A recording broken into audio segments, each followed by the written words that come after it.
going on, everybody? Welcome back to another video and another week of The Bad Batch. I cannot believe we're on the 11th episode in the series. This one was called Devil's Deal. The episode opens up and we're on Ryloth, the home planet of the Twi'lek people, and we see that a new Imperial occupation is starting to take hold. Senator Ta is at the top, working with the Imperials, and is trying to put his people's mind at ease about the fact that the Imperials are here. As we usually see with these kinds of stories, there are people who are part of the population who are not having it, and we are also reintroduced to General Syndulla and his wife, the mother and father of Hera Syndulla from Star Wars Rebels, which was awesome to see. In the very first episode of the series, we were introduced to Caleb Doom, also known as Kanan Jarrus, from Star Wars Rebels, so it's cool to see two younger versions of the characters from Star Wars Rebels in this show. And yeah, in this episode we do spend time with a young Hera Syndulla as she's roaming around with Chopper, getting herself into some trouble. So yeah, in a lot of ways this is a tale as old as time, right? People in Star Wars are having their planet occupied by the Empire. There's a group of people who are worried about it. They kind of buy into what the leaders are saying,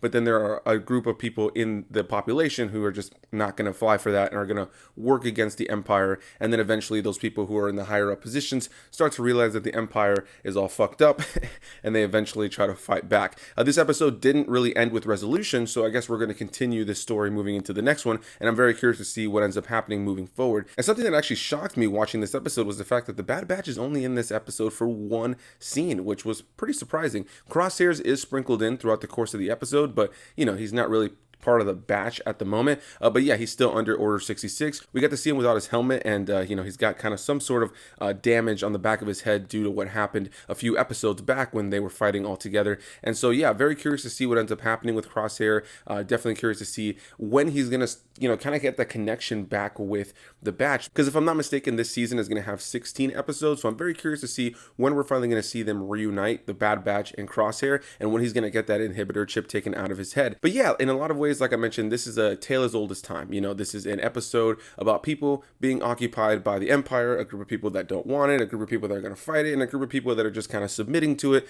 And ultimately, it focuses primarily on Hera. And it's really interesting to see Hera in this episode as a young girl, because she still has her Twi'lek accent and dialect, and I guess she must lose that over the course of the years, because if you've seen her in Star Wars Rebels, she doesn't have that accent. She just has a pretty traditional American accent. And so yeah, very curious to see where they go moving forward, if there's going to be more connective tissue. And as a longtime Star Wars fan who's kept up with the various animated shows and all that kind of stuff, it's just awesome to be able to watch this show and see that connective tissue to the Clone Wars and to Rebels and to the movies. And anybody who's just kept up with it all really is rewarded by watching all of this stuff. You know, they do such a good job of layering it in there in a way that if you're coming in for the first time and you don't know what these elements are, who these characters are, it won't ruin the story for you.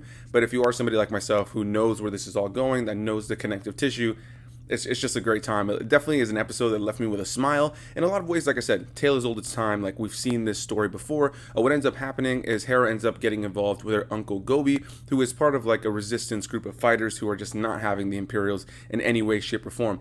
So yeah, they end up actually going out to smuggle in some weapons after the Empire has already taken all of their weapons. And this is where we get the one sequence with the Bad Batch. They go to the moon planet right outside of Ryloth, and then they end up meeting with the Bad Batch, who end up giving them a set of weapons, actually doing this job for Sid. So it's actually interesting to see the Bad Batch from the other perspective, where this time we're not watching them go to do this for Sid, we're just kind of seeing them arrive, doing this job for Sid, and leaving. And we also get this really nice moment between Hera and Omega. And even though Omega's a new character, it's always great in Star Wars when you have two characters from two different storylines and two different, you know, pieces of Star Wars projects come together and actually get to meet. There's tons of characters that have done that over the course of the animated shows and now with the live action shows with Mandalorian, and I'm just loving that element. So even though Omega's still really new, it's nice to see her interact with somebody that we all know and love in Hera Syndulla. Did you guys see that fly?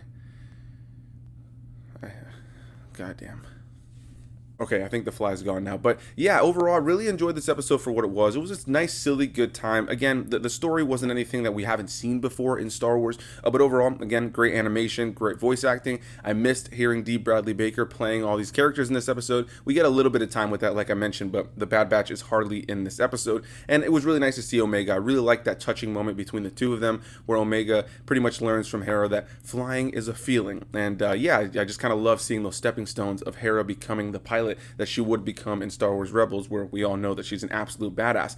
But yeah, Crosshair actually ended up tracking the ship that was leaving with Gobi and Hera to go get these weapons from the Bad Batch. So when they come back to Ryloth, they're actually shot down and arrested as being traitors. That is when General Syndulla and his wife end up coming and rescuing their daughter, actually having Chopper run away with her in a speeder, as Senator Ta has now been killed. And yeah, now we have General Syndulla and his wife being captured by the Imperials, as the Imperials themselves are the ones who killed Senator Ta and are now blaming it on General Syndulla. So yeah, overall, really enjoyed this episode. Found it to be a good, fun time. Again, it's just a tale as old as time. It's not the greatest episode in the series, but I love that connective tissue to the other Star Wars projects and just being able to see it all be fleshed out and just making it all feel more cohesive as these new stories and things start to come out. I love the connective tissue to Star Wars Rebels in this episode because I love Star Wars Rebels. But yeah, I'll go ahead and wrap it up right here. I've been a little bit all over the place this morning. Sorry.